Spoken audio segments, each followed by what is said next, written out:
예, 자유한국당의 국회 일정 보이콧으로 2월 국회마저 안개 속입니다. 민생 법안 처리와 선거제 개혁 등의 차질 예상됩니다. 황교안, 오세훈 두 전대 주자의 출마 자격 논란이 불거진 가운데 이르면 이번 주 한국당 전대 출마 대진표가 거의 완성될 전망입니다. 임병식 전 국회 부대변인, 정태근 전 새누리당 의원과 전국 상황 짚어보도록 하겠습니다. 어서 오세요. 네, 안녕하십니까? 반갑습니다. 예. 설이 얼마 남지 않았죠. 국회가 다시 꽁꽁 얼어붙었네요. 셧다운 해도 됩니까? 이렇게? 올해는 좀 달라질 줄 알았더니 역시나였다는 비판이 나오고 있습니다. 국회 일정 보이콧 사태, 먼저 어떻게 보시는지 임 부대변인. 예. 어제 저 한국당 규탄 집회 언론 통해서 보면서요. 이분들 참 뻔뻔하구나. 불과 2년 전에 촛불 탄핵을 할 만큼 국가를 만신창이로 만드는 주역들인데 그런 부끄러움을 벌써 잃어버리고 어제 그 규탄 대회 나왔던 얘기들을 보시면은 뭐 사찰 조작 정권이라든지 악정 이런 아주 극단적인 표현을 써가면서 현 정부를 비판 오도를 했었는데요.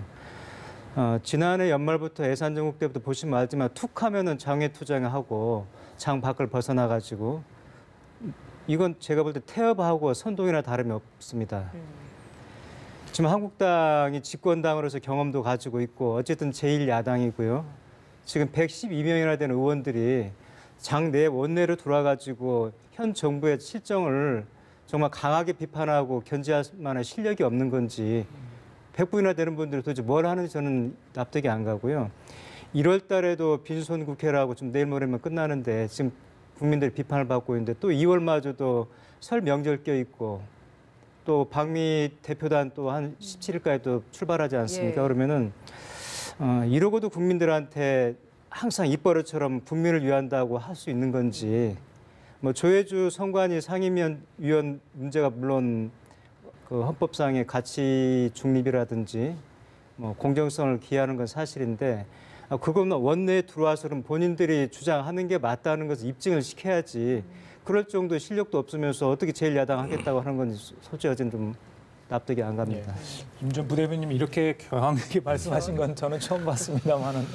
예. 지금 현안이 많이 있지요. 예를 들면 뭐 유치원 3법도 그렇고 최근에 이제 심석희 선수가 폭로를 해서 이제 체육계 성폭력 금지에 관한 방안, 뭐 최저임금 결정구조 개편하고 탄력 근로제 연장 여러 가지 현안이 많이 있습니다. 그래서 국회가 돌아가야 되는 건 맞는데 이번 사태의 발단과 책임은 저는 청와대에 있다고 생각을 합니다. 그러니까 적어도 선관위원회의 상임위원을 캠프에 있었던 사람, 본인들은 뭐 실수라고 얘기합니다. 명백히 백세에 올라갔던 사람을 강행 추천한 것 자체가 심각히 문제고요. 이명박 정부 때 이런 일이 있었습니다. 이명박 대통령이 정동기 민정수석 비서관을 감사원장으로 임명하려고 했었습니다. 법상으로는 문제가 안 됩니다. 하지만 독립된 감사원의 기능상 민정수석을 데리고 있던 사람을 감사원장 보내는 게 말이 되냐. 그래서 그 당시에 민주당에서 문제를 제기해가지고 저를 비롯해서 그 당시 한나라당 소장파들이 같이 들고 일어나가지고 이렇게 통치행위를 하시면 안 됩니다. 의사결정을 하시면 안 됩니다. 그때 법상으로는 문제 없어요. 문제 없지만 독립된 감사기관, 지금도 마찬가지입니다.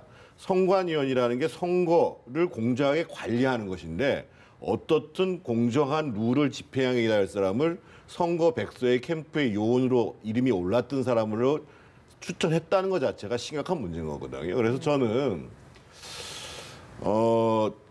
지금 이제 자유한국당이 보이콧 문제를 언제 풀지 모르겠습니다만 청와대가 좀 나서서 이 문제를 좀 풀어줘야 된다고 생각을 해요. 그래서 제일 좋은 방식은 사실은 이미 임명을 받았습니다만 그 조혜주 선관위원 본인이 사퇴를 하도록 만드는 것이 가장 바람직한 방안이라고 생각합니다. 민병도 의원 같은 경우에는 당시에 이제 캠프 특보단장으로 있었으면서 임명한 기억이 없다라고 지금 이야기를 하고 있는 상황이거든요. 그렇다면 일단은 여권이나 청와대 입장에서는 거기에 뭐 임명됐던 인물이 아니기 때문에 상관이 없다라는 주장 아니겠습니까? 이 백서가 2017년 9월 달에 나왔다는 거 아닙니까? 백서에 이름이 올린다는 것은 어떤 의미냐면요. 소위 공신록에 올라갔다는 얘기예요. 그래서 본인들이 만들었어요. 그러니까 민병도 위원의 얘기는 전혀 객관성을 갖기가 어려운 게 왜 그러면 그 당시에는 그 문제를 제기하지 않냔 말이에요. 보통 저희가 백서의 캠프에 뭐 특본이 뭐 올리는 이유는 뭐냐면 여기에 이름이 올라가면 나중에 공공기관이라든지 여러 가지 배려를 받는다라는 걸 의미하기 때문에 사실은 이름을 올리는 겁니다, 사실은. 근데 지금 드러난 건 백서밖에 없지 않습니까? 그래서 한국당이 정말 자기들이 백서 외에 민주당에서 발간한 백서 말고도 자기들이 입증할 수 있는 게 있으면 그걸 가지고 주장을 하시는 게 국민들한테 설득력이 있는 거지. 민주당이 아니라고 하는데 또 당사자들도 아니라고 그러고 임명한 사람들 기억도 없다고 그러는데 이걸 안 믿고 단순 실수인지 아닌지 아직 사실관계가 확인되지 않은 상황에서 계속 그 백서만 가지고 공격하는 건 장외투쟁하는 건 제가 볼 때 굉장히 경광부회죠. 투쟁을 하면 다른 근거까지도 내라. 이런 예, 말씀이신 본인들이 그 입증을 해야죠. 예. 그렇게 주장하는 만큼. 예, 일단은 뭐 그 전에 뭐 손혜원 의원의 여러 가지 부동산 특혜 의혹 관련해서도 계속 불만을 드러냈는데 그 연장선상에 이번에 이제 릴레이 단식 농성까지 물론 거기서 단식을 좀 빼달라 이런 게 이제 한국당의 얘기인 것 같습니다.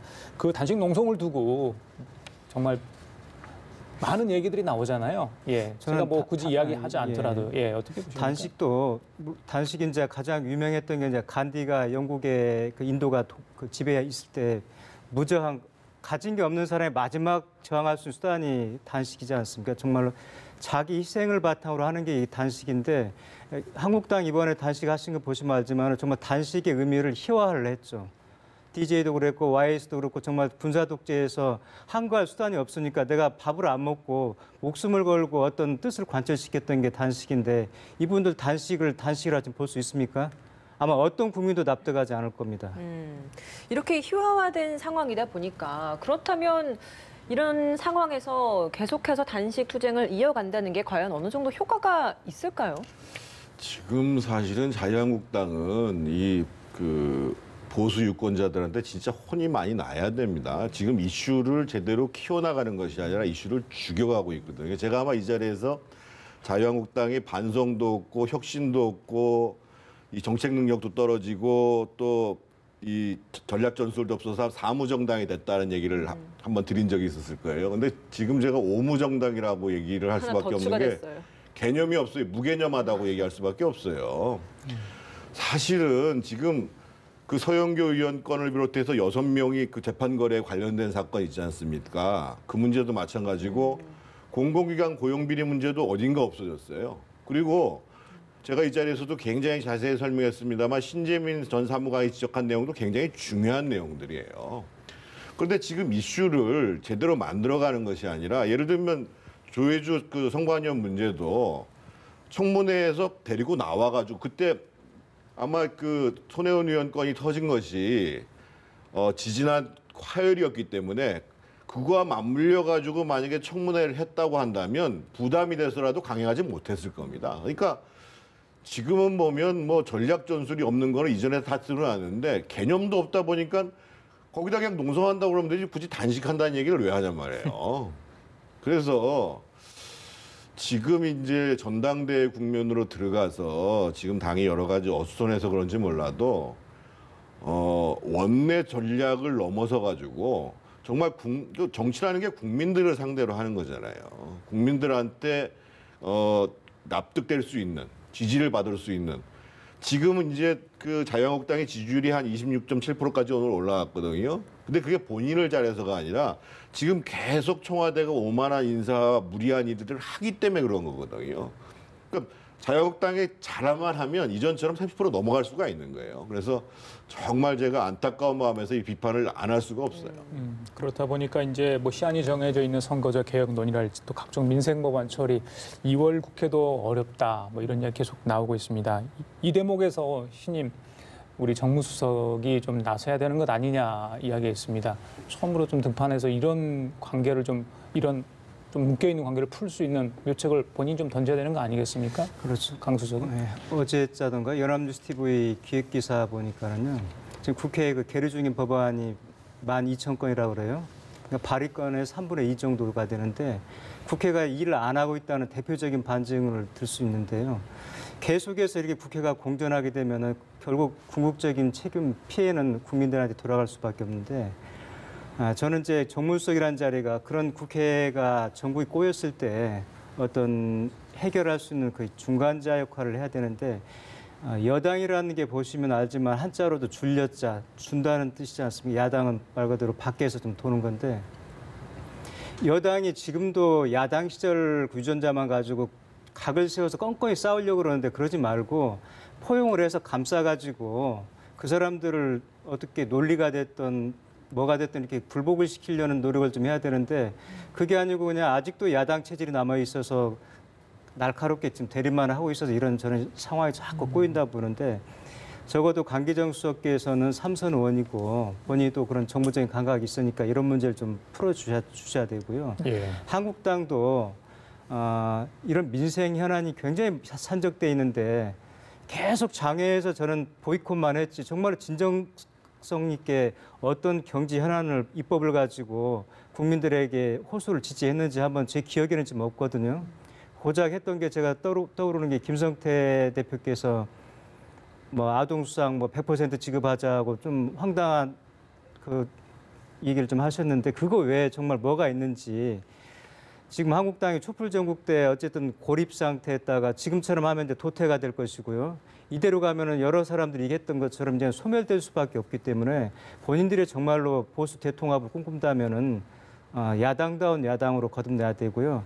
강기정 수석도 그런 점을 감안해서 무조건 벼랑 끝으로 몰릴 일만 아니고 당내 여론, 청와대 여론 잘 수렴해서 포용하는 쪽으로 좀 저는 관계 개선을 좀 했으면 합니다. 또 아마 그럴 또 능력 있는 분이고요. 일단 한 설 명절 전으로 좀 지켜봐야 되는 겁니까? 이런 지금 상황은 타격책이 좀 있을까요?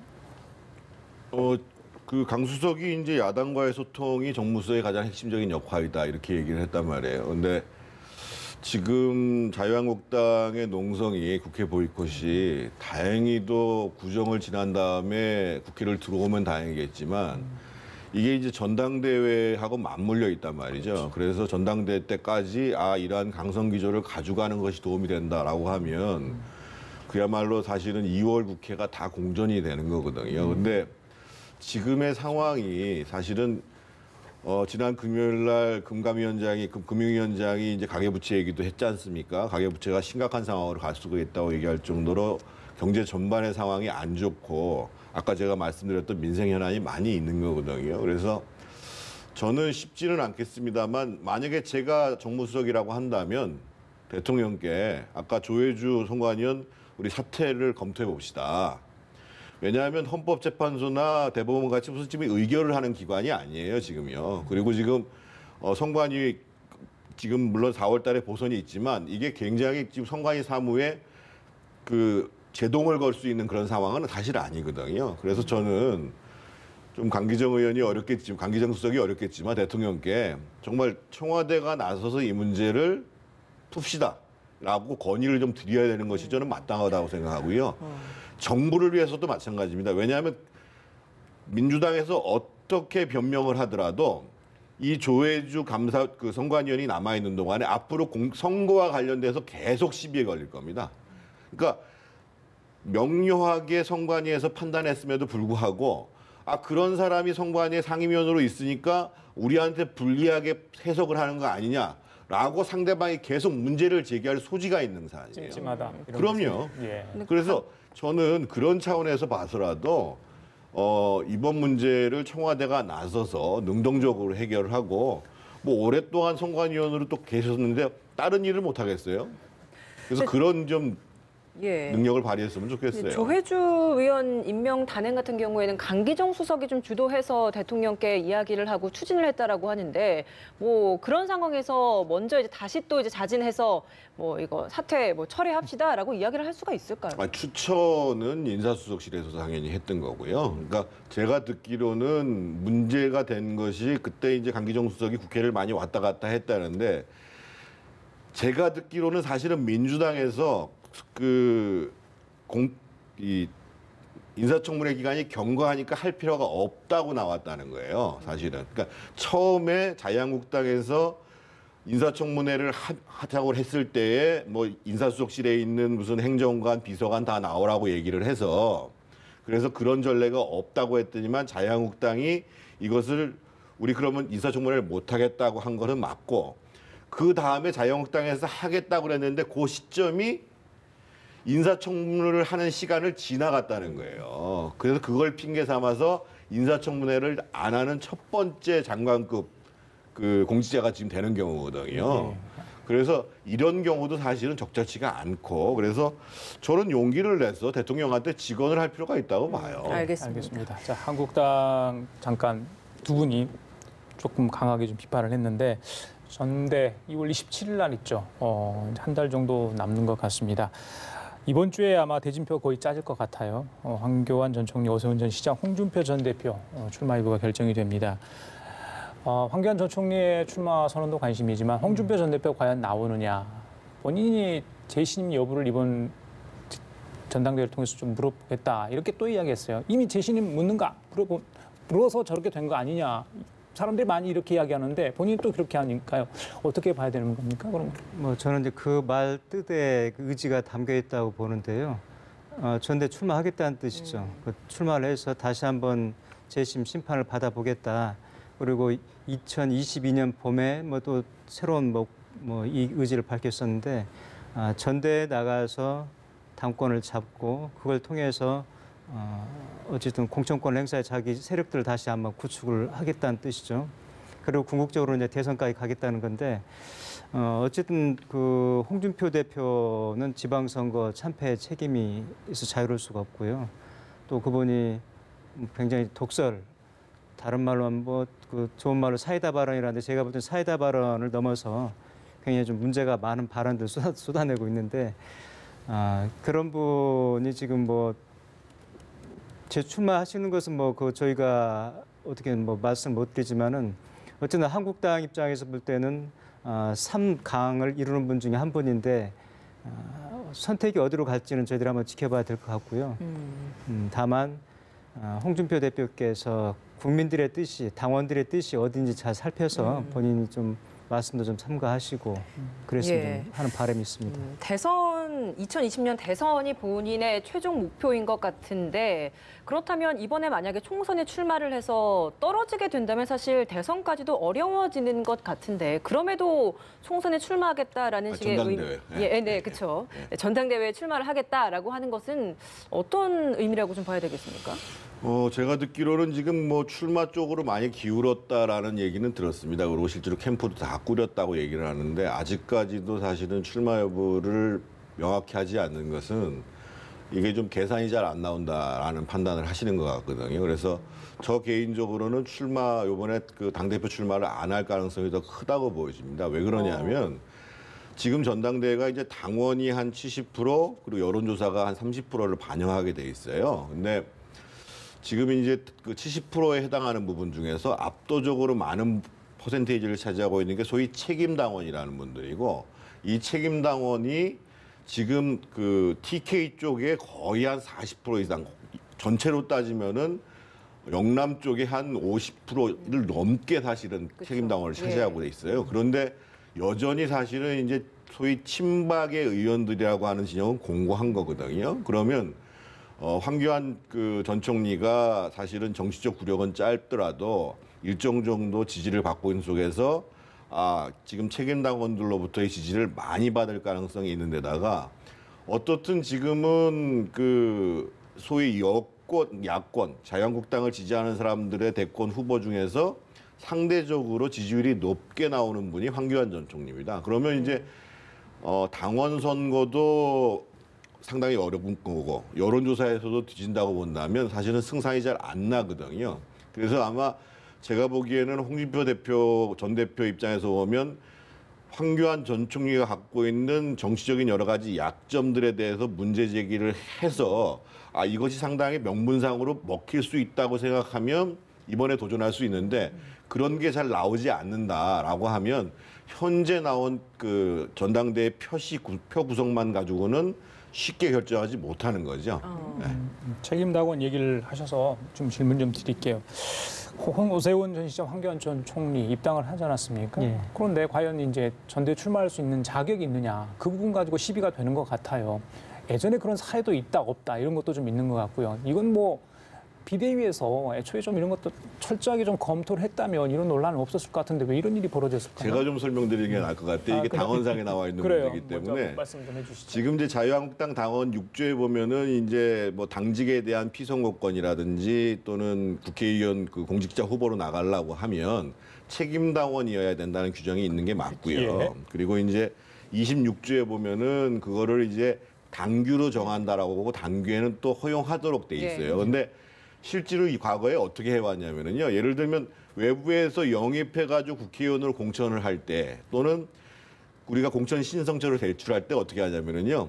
당비, 그러니까 예를 들면 국회의원 당협위원장 당비가 월 10만 원인데 그 입당원서를 제출하는 순간 60만 원을 한꺼번에 내게 합니다. 6개월간의 당비를 한꺼번에 내게 해서 공천 심사를 하는 거예요. 예. 그러니까 이전에 관행적으로 그렇게 해왔는데 지금 와서 황 총리한테 지금 현재 책임당원이 아니니까 입당한 지가 3개월이 경과하지 않았으니까 하는 거는 사실은 이제까지 해왔던 관례로서는 안 맞는 겁니다. 안 맞는 건데 아마 이제 그만큼 현재 지금 이제 황교안 총리가 이제 강세라고 봐야 되고 황교안 총리가 또 이렇게 원리 원칙을 많이 따지잖아요. 그래서 정치적 공격을 좀 해보자는 건데 물론 이제 그 선관위원회하고 비대위에서 최종적인 결론을 내야겠습니다만 이런 문제를 가지고 만약에 책임당원이 아니기 때문에 대표 출마 자격을 봉쇄하는 일이 벌어지면 그거는 사실은 당을 쪼개자는 거하고 똑같습니다. 그럼 최종적으로는 비대위에서 그냥 허용할 것이다라고. 선관위원회에서 유권 해석을 해도 되고요. 선관위 그 비대위에서 책임당원 자격을 부여해도 되는데 두 경우가 다 안 됐다. 그러면 거의 제가 보기에는 그 자유한국당은 사단이 난다고 봐야죠. 근데 거기에 이제 김병준 비대위원장이 앞서서 자신의 이제 불출마를 이야기하면서 오세훈 전 시장하고 황교안 전 총리 안 나왔으면 좋겠다 이런 말을 하다 보니까 더 이제 이게 더 악화를 상황을 시키는 것 같거든요. 예. 뭐 김병준 비대위원장께서 본인의 거취를 말씀하는 자리에서 특정인들을 찝어가지고 이래서는 안 된다 그러는데 뭐 적절하지 못했죠. 다른 자리를 빌어서 예를 들어서 이게 있으면 상관없는데 본인이 이제 나 안 나가니까 너도 안 된다 이런 식이 돼버렸던 거고 앞서 그 정원 말씀대로 이게 영입 케이스 같은 경우는 말 그대로 그 상황을 사전에 보고 들어오는 게 아니라 뭐 긴박하게 들어온 경우도 많고 뭐 계획된 게 아니기 때문에 근데 그것을 굳이 당원에다가 대입시켜가지고 기계적으로 잘라가지고 된다 안 된다 하는 것도 좀 맞지 않는 것 같고요. 한국당이 지금 국정농단 이후로 오늘자 그 리얼미터 여론조사 보면은 25.8%인가요? 26.7.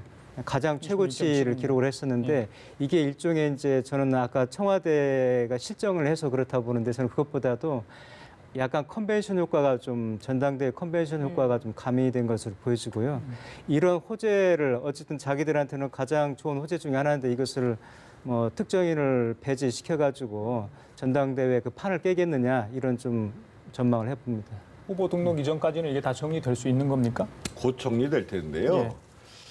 그 김병준 비대위원장의 충정은 있어요. 어차피 최대한 우리가 화합해서 내년 총선까지를 잘 치르자 이런 뜻인데 기본적으로 대권을 가고자 하는 사람은 자기가 대표가 돼서 총선을 승리로 이끌고 그 세력을 바탕으로 해서 대권으로 가려고 하는 것이거든요. 그거를 사실은 이 당원 조항의 논란을 가지고 막는다? 그러면은 이제 그 수준 낮은 정치가 돼버리는 거죠. 알겠습니다. 야, 지금까지 김병식 전 국회부 대변인, 정태근 전 새누리당 의원 두 분과 함께 얘기 나눠봤습니다. 말씀 감사합니다. 고맙습니다. 고맙습니다.